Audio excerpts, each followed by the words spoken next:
Okay, let's go to the next thing.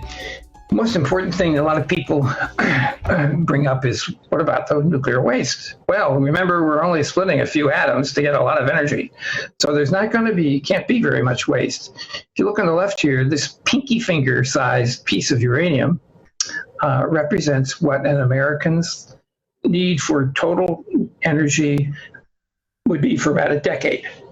So this would include your home heating, driving your car, cooking your food, going on trips around the world, all that kind of thing. One pinky finger worth of your fissile uranium, or fissile made from uranium or thorium. If we split the atoms in here, we get all the energy you're going to need for a decade. Well, there's nothing compares with that, right? There's nothing else in the world we could do to get that kind of energy from that little amount of mass. The key to remember is that there are a huge number of atoms per ounce or gram or pound of heavy elements. So there are gazillions of atoms inside here, and each one of them we split, each one of them gives us 200 million electron volts when we split. So it's all a numbers game. And this is, again, what Einstein tried to explain to President Roosevelt, that fission has a huge amount of energy density. All right, as we split these atoms, well, if you remember your chemistry class, which I didn't remember until I studied this again, when you split atoms, you get two atoms, typically, and they're the same size. So all atoms are about the same size, physically, as measured from the center of the nucleus to the outermost electron that's floating around in the electron cloud around each atom. So we get two of these, both the same size. So that's the waste for 10 years for one American, for all his energy needs. Two pinkies. Not very much, right? I mean, you can imagine the amount of coal ash you would have to burn, that you would get when you burned coal to give you enough energy to run all your life. So let's look at the reality of waste, nuclear waste. So if we just take these two chunks of the atoms we split, and we're not going to do anything else with them, we're going to say, okay, we're done with it, we're going to throw it away. Where would it end up? Well, we could take one NFL football field, and between the goal and the 5-yard line, and pile these all up, and that's where all 62 years now of U.S. nuclear power waste would fit in a pile about 3 meters high, about 10 feet high, between the goal and the 5-yard line. That's all our waste for supplying power for about over 10% of all the energy the United States used in the last 60 years. So is that hard to find a place to put? I don't think so. Here's what we actually do with it. Currently, we take these big canisters we make that are designed to be hit by a locomotive and not open, and take the used fuel from a reactor when the fuel is tired out, when it's used it up mostly, and put it in here, and then just put it on a concrete pad and let it go. It just sits there at every nuclear plant in the United States because the government hasn't decided what to do with the used fuel yet.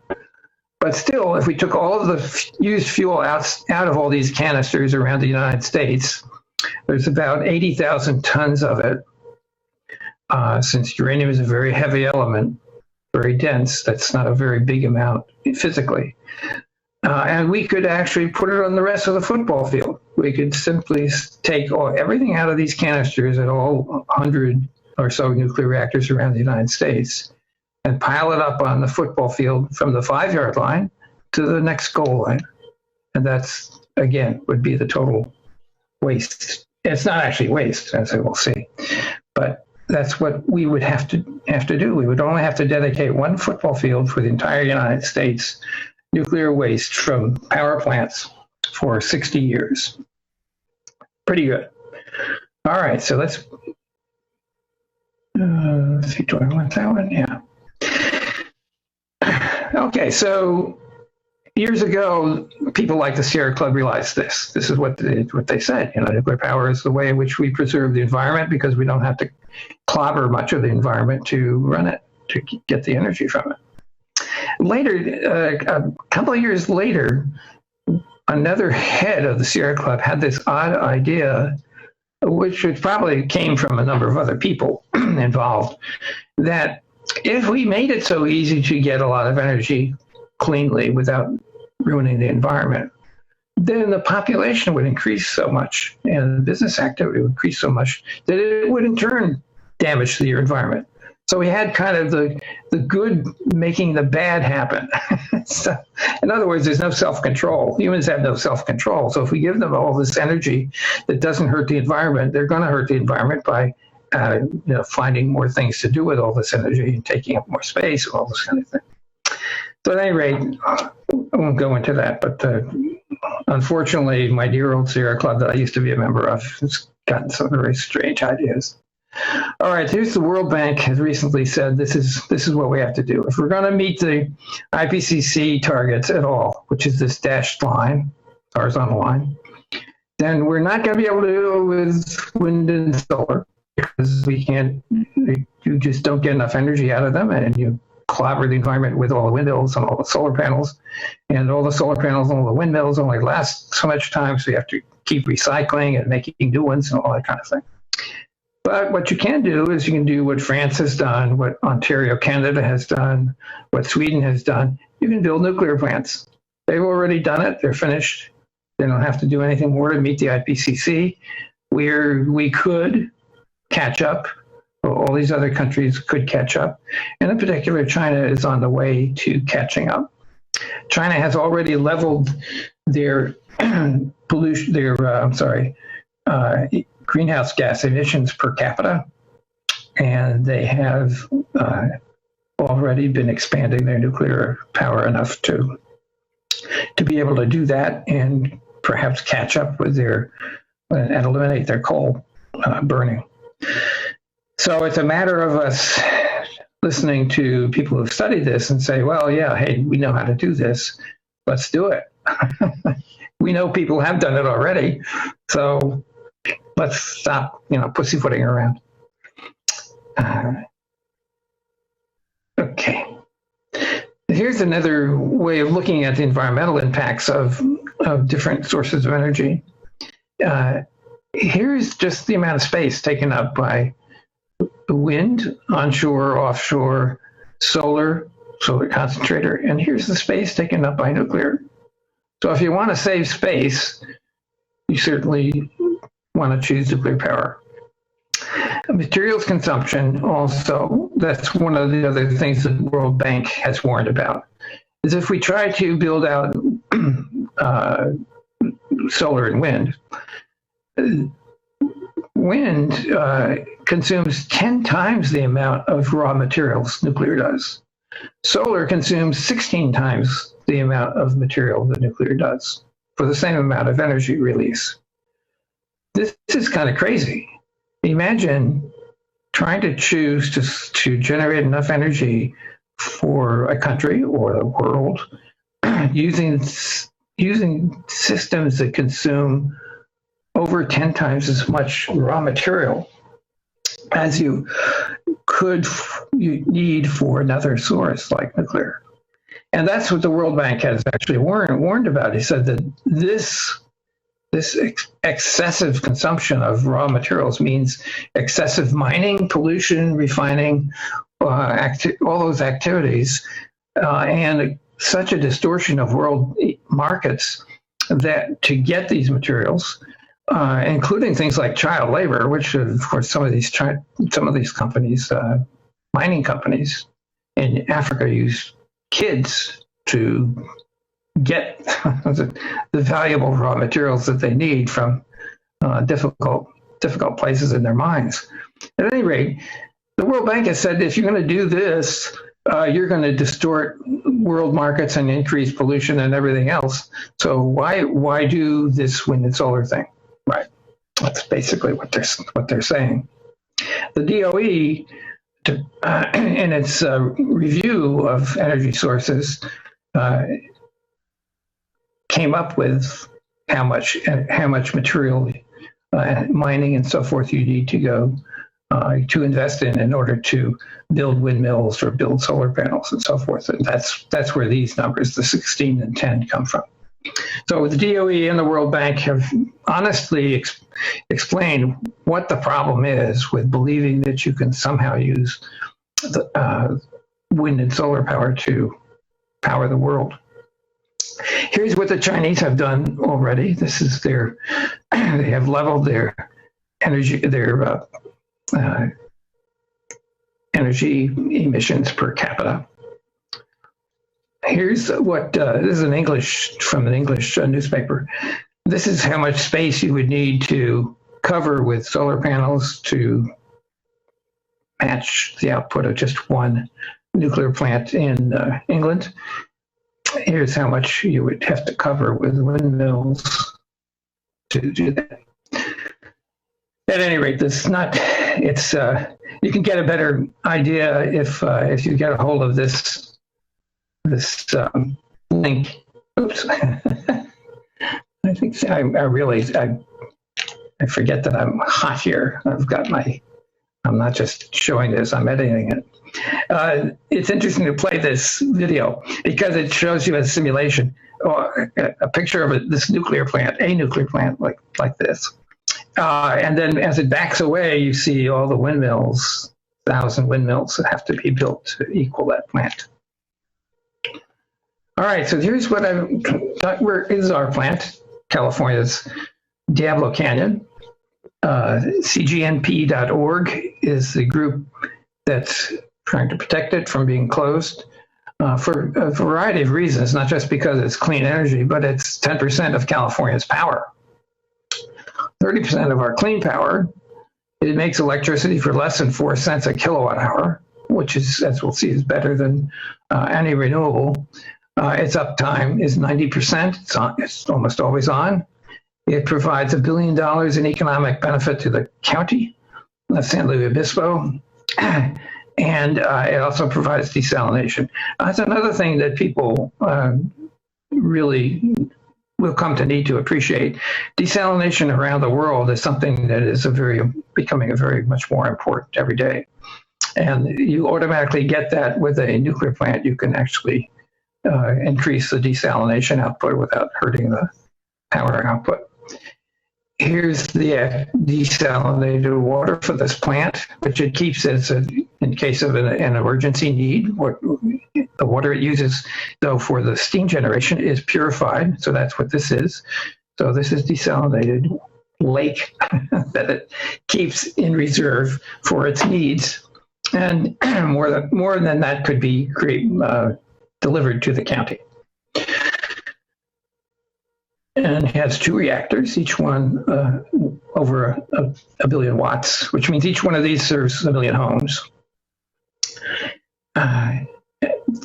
People talk about the waste again. The used fuel canisters that I showed you that fit on the football field for all of the United States nuclear plants. They are at the end of this arrow, and you can't even quite see them. They're in this little shadow. And that plant's been running since 1986. So since 1986, we've been using up the fuel, uranium fuel, and we take the old fuel out when it's not got much oomph left in it, put it in those canisters up here. The canisters are actually made up here. PG&E's plant has the ability to make its own concrete and steel canisters, and it gets stored here. So it's not exactly a big deal to store the leftover nuclear fuel at the plant. This plant site was actually designed. This particular site wasn't chosen, but some site in this area was advocated by the Sierra Club years ago. So this plant was built in 1986, has been running ever since, producing to 2.2 gigawatts of power, pretty much 24/7. But the site was chosen to build 4 more. In other words, there was supposed to be 6 reactors here total, which instead of being 30% of California's clean power, then would be, how much more? Would be almost all of it. Almost a third of California's total power needs. And the problem that's going on right now is because California has closed down the San Onofre power plant down the coast near San Diego. This is all we've got left of guaranteed power that's reliable, highly reliable. Otherwise, we depend on gas, and the gas comes, 90% of the gas that we use in California for generating electricity comes from other states via pipeline. And so one of the things that's going on right now is cgnp.org. You should go there and look and see what information is there, and give them a little money. cgnp.org. We filed a FERC complaint, Federal Electric Regulatory Commission, that says essentially California has blackouts, brownouts, whatever, fires caused by electrical distribution and so forth. But one of the most serious things is the gas supply causes earthquake faults. So if in the next earthquake, like they had in the Ridgecrest area north of Los Angeles a while ago, pipelines will be broken. Gas will not be available. And so as a result, they'll have worse than just brownouts. So plants like this should not be closed. There's no reason to close them. And in fact, they should reopen the San Onofre plant down in San Diego area, because it was closed for no good reason. It was closed simply because the holding company wanted to get the money out of the trust fund, about $3 billion. And the CEO of Edison International, which is a holding company for the plant down there, admitted that the ratepayers down there would have to pay another $1.5 billion because they closed the plant down. So, there's all sorts of money issues in California, but one of the key things is that the powers, we are on kind of the edge of a cliff of having massive power failures in California if we do things like close this plant. Okay. All right, so here's the most recent interesting cost analysis. So here's the cost of the various sources of energy that people are led to believe are renewable. We've got wind and solar, and also things like, well, we're going to burn something that we grew. That's bioenergy. Nice way of saying it. Geothermal is fine, and hydro. When you notice the cost of the plant, the Diablo Canyon's electricity is at or below all of them. So it's about less than 4 cents a kilowatt hour.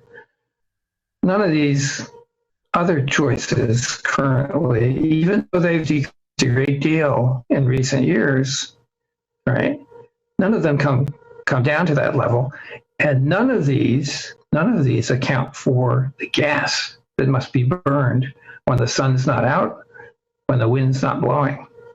And that's the nasty little secret that renewables, unfortunately, in California have, is that, yeah, you can get energy from the sun when the sun's up, but what are you going to do when it's not up? Well, we burn gas. That's what we do. Okay, so now let's look at some of the current history. People have been writing for quite a while. Nuclear power is dead because it's too expensive to build a plant. Well, I don't know. I mean, this plant cost $5.8 billion in 1986. It's been running since then, and its price of electricity is less than everything else. You gotta read a lot of the stuff with a with a grain of salt. So here's Chinese nuclear. They know what the story is. China can build a 3 gigawatt, 1 gigawatt plant, like half of this Diablo Canyon for $3 billion in 5 years. So that's what China has been doing. Now, President Kennedy warned us. He said, I'm worried about national security and economic security. Well, when your chief economic adversary is doing this, what do you think you should be doing? Here's what France did when the OPEC oil embargo occurred in the 1970s. They said, oh, okay, we're going to disconnect from OPEC. We're going to take a standard Westinghouse nuclear reactor designed from the United States. We're going to mass produce it, and oops, I keep forgetting that I'm just live here. We're going to actually build it out, and we're going to get rid of particular oil combustion. And bingo, that's what they did. And ever since then, they've been flat. Their emissions have been lowest in Europe. Germany had built some nuclear as well at that time, and we're on its way to reducing. And then they decided, because of crazy politics, that nuclear was dangerous. So, well, we're going to have to do something. We're going to do wind and solar in Germany, of all places, right? So this is when they began doing that. And as a result, they have never come anywhere near the emissions reductions they should have had. India sees the same thing. They want to build out nuclear very quickly.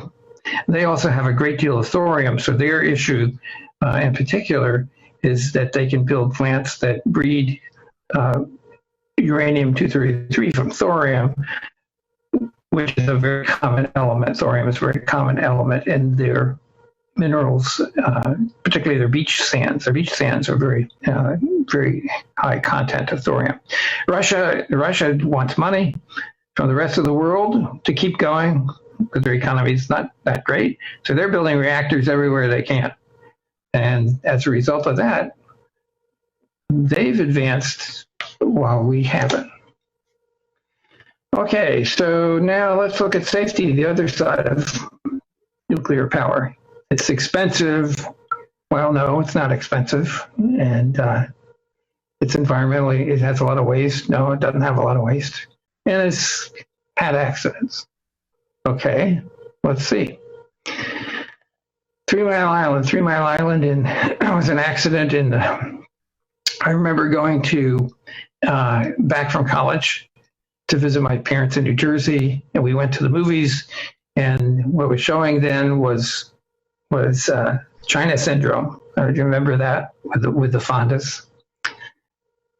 China syndrome the theory was that if a nuclear reactor got overheated and couldn't be cooled properly, it would get so hot it would melt its way to China. The core would. Well, of course, if you understand how gravity works, that wouldn't really happen. But at any rate, that's the movie. And then shortly after that, after I'd gone back to college, we read about 3 Mile Island happening, which is upwind of my parents' house in New Jersey. I mean, it's in Pennsylvania, but it's upwind. So, okay, so 3 Mile Island wasn't really, what was it really? Well, it wasn't really an accident. It was simply that there was a failure, and there was a failure to train the people properly inside the reactor operating room, control room. And they did a couple of wrong things, but nothing blew up and the damage was contained to that one particular reactor, which is what the containment structure is supposed to do. Well, okay, but what did 3 Mile Island actually do that was good? It showed us that we needed to have better training and better safety procedures shared amongst utilities, because the utilities that own nuclear plants didn't really communicate with each other until this event, and that caused the creation of a group called World Association of Nuclear Operators. So that made utilities cooperate with each other on safety training and general training for operating a reactor. So that was a good thing. No one was hurt, but a lot of people got educated into how to operate nuclear plants properly. Chernobyl, that's a good one. I like that one because Chernobyl's reactor design was illegal under regulations around the world, anywhere outside the USSR. So Chernobyl is actually irrelevant to Western nuclear power because it would never have been built in any of the countries that subscribe to WANO and so forth, and the International Atomic Energy Agency.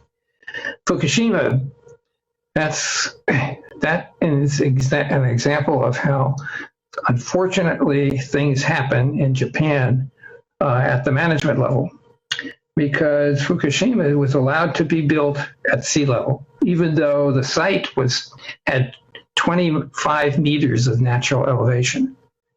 So the TEPCO, because it's one of the biggest employers in Japan, was allowed to scrape off 25 meters of natural elevation from the site to make it easier to build the plant.